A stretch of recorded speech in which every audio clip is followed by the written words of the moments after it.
Hello, let me show you how to add a course or a document or any kind of chapter that you've written onto Moodle. So this is a chapter that I've been writing for a little bit. This is the BlueStakes one. And I've got it all proofread and ready to go. And I just want to put it up on the site for review. So here's what I'm going to do. I'm going to go and export it as a PDF because PDF just makes it a lot easier to keep the look and feel of something. I'm going to say I'm not going to call it the Blue Stakes chapter. And then I always include the edition number, that way I can remember how many times I've edited it. Edition 1.0, 1-0. There we go. Okay. There it is. It's all beautiful and ready to go. I'm gonna get out of that. Yeah, I want to save the changes. Okay, now I'm going to let me close out of this and show you from the very beginning. I'm gonna open up Chrome. And you'd think that you could just drag and drop it into Moodle, but that's actually going to eat up a lot more space, and we'll quickly run out of space on our Moodle server if we do that. So instead we're going to go to the Google Drive, and if you don't remember how to sign into the Google Drive, there is a video on how to do that on the site administration training videos, which is probably the page that you're actually on at the moment watching this video. So I've signed in. I'm going to the Google Drive.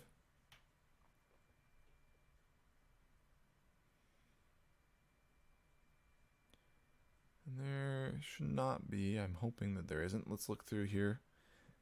I'm going to look at all the modules.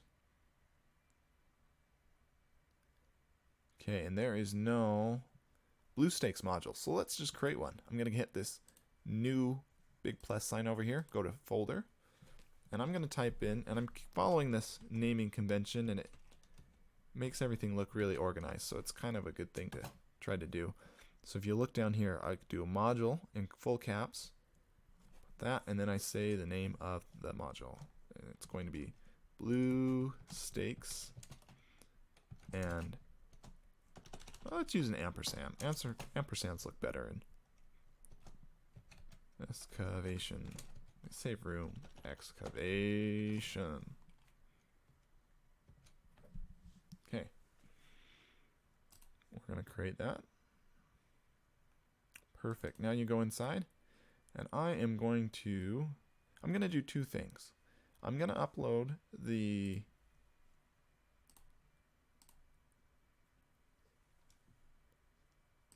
BlueStakes and excavation. This is just that PDF that we just exported. I'm just finding it on my computer. I'm going to upload it here. But I also want to be able to go back in and edit it. And if my computer ever crashes, I still want to have a copy of that. And I want everyone else to have a copy of that as well. So if they need to go in and edit it. So what I'm going to do is I'm going to click New and say Folder. And I'm going to create a folder called Editable. That is not how you spell editable. There it is. Okay. Files. Editable files. Create that. Go in there. Click this new. And I'm going to upload the whole Word document, this chapter draft right here, up here, so that later people can download that and edit it if they need to.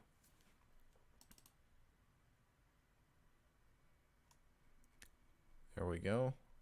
You can see it displays a little bit different because it's using the Google system to display it, and it does some weird things, like it's messed up this art up here. You kind of see some gibberish poking through. It's inserted a whole blank page in there. That's not really something that you want. You want to just render it on Word. So I would download this before I started editing it, and start editing it in Word instead of Google. But we are going to keep it on Google because that's a good space for it. Okay, so now let me just back up here. Now we have our file in BlueStakes and excavation. We've got a PDF. And this one looks right. It's the proper fonts and the proper displaying and everything like that. This is the one that we want to show up on our Moodle course. So let's go ahead and go to Moodle. I have a link to it right there. Sign in with my administration credentials. Okay, here we are. Now you might open up on this page. This is an option. It could open up on this first page right here. Or if you're like me, you have it in your settings so that it opens up on this home page. Either one is just fine, but eventually you're going to want to click on this home page and get to whatever your training course is. And if your course doesn't exist, go ahead and watch the video on how to create a new course. But ours does exist. It's right here. Okay, but there's nothing in it. So how do I add this so that it displays on here? Well, I'm going to go in and click on this little cog on the side and go to turn on editing. Here we are editing. And let's click on add an activity or resource. Now there's two of those. If you want to add it above this line, you'd click it here. If you want to do it below this line, you click it there. And that may not seem like it matters.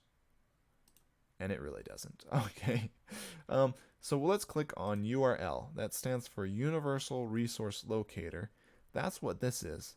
This big long string of text, that's a URL. And we're going to find the URL for this specific PDF and post it on the website.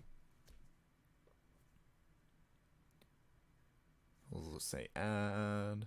So we got to come up with a name with it. This is going to be the, we're just going to call this the chapter. Actually, here, hold on. What I like to do, I'm going to open this up in a new tab. I just want to make it look the same as all the other courses I've done. I'm dragging this out, separating them into two separate tabs. Yeah, there we go. If you drag it to the corner of the screen like that, it will automatically resize these properly. Okay, so what do I call this? I call this backing chapter. Okay, so we could just call this BlueStakes chapter.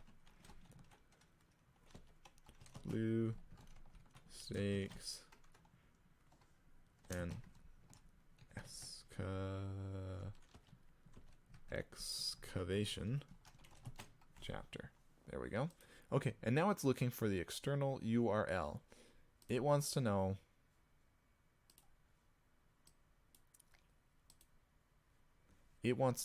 how can it find this? What's the address that this is saved at? Well, I'm going to go and do some really weird stuff here to find it. So what you could do, one option would be to right click on this and say get shareable link. And it is, let's see, is that saved in our, let me just see if that's saved into my clipboard. I'm going to right click and paste. Yep, there it is. Okay, so there is our link right there. And that's all we would have to do if we wanted to just make it really, really easy. And you can see we have a link to it, and that's nice. But I always like it to just display on the course page. Oh man, I just got off of that.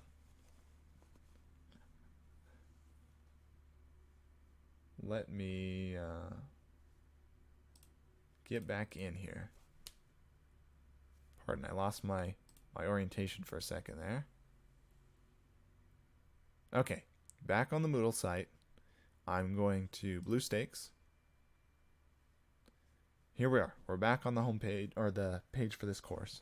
And you can see I've got a link here, and I can click on it, and it will take me, well, it will take me to some kind of an error. Hopefully that wouldn't happen if you were a student, but I don't really like this. I want to be able to just read it on the page. If you look on all the other chapters, let me just show you what another chapter would look like, another course. You can actually read it directly on the page, and that's what I would really like to do. So let me show you how to do that. I'm going to just delete this whole element right there. We'll add this on. We're going to URL, Universal Resource Locator. And what I'm going to do is I'm going to open up our PDF. And we're in the preview window right here. And the preview window doesn't actually have the option I want, so I'm going to open in a new window. And this looks just like the preview window, but it has more options. The one that I care about, I've clicked these 3 dots, is this embed item. All of this right here is HTML code, which tells the internet how to render something. I have gone through and I've copied it. Here, I'll copy it so that it actually shows up. I was using a hotkey. There we go. Now we can go into here and I can click this down arrow and then scroll all the way over here to this HTML. And now we get to write actual code into the computer. I'm just going to select all these guys and paste over them. And it gives me this whole iframe thing. And right in the middle of the iframe thing is our universal resource locator. This big long string of text. You'll see source equals and a quotation mark. And everything within these 2 quotation marks should be marked in red is our universal resource locator. So you can copy that and paste that right there. Now, click this HTML button again and look what happens. Ta-da! There is our little reader box. Kind of handy. Now let's go ahead and write the name in. Blue Stakes. Oh, that's what happens when I don't look at the screen while I'm typing. Okay. Stakes chapter. Oh, I want to do an excavation just to look all official. Excavation. Okay, great. Now, if I were just to post it like that, save, we're going to get that same link thing. Even though I have the HTML in there displaying it as a preview window thing. The reason it did that is because I didn't say to display this description. So this never even shows up. So I got to click that and it will display the description. And then you go. It is on the website. Now let's just say I wanted to go over and add a little checkbox over here so that people could check off that they had actually read this chapter. Let me go into edit, and there's 2 edits here. One is for this topic thing. The other one is for the Blue Stakes chapter. So make sure you click on the right edit. And there might be more of those depending on what course you're on and what kind of activities are already available. But inside here, now we're back where we were just at. You can click on this activity completion. And then it says completion tracking.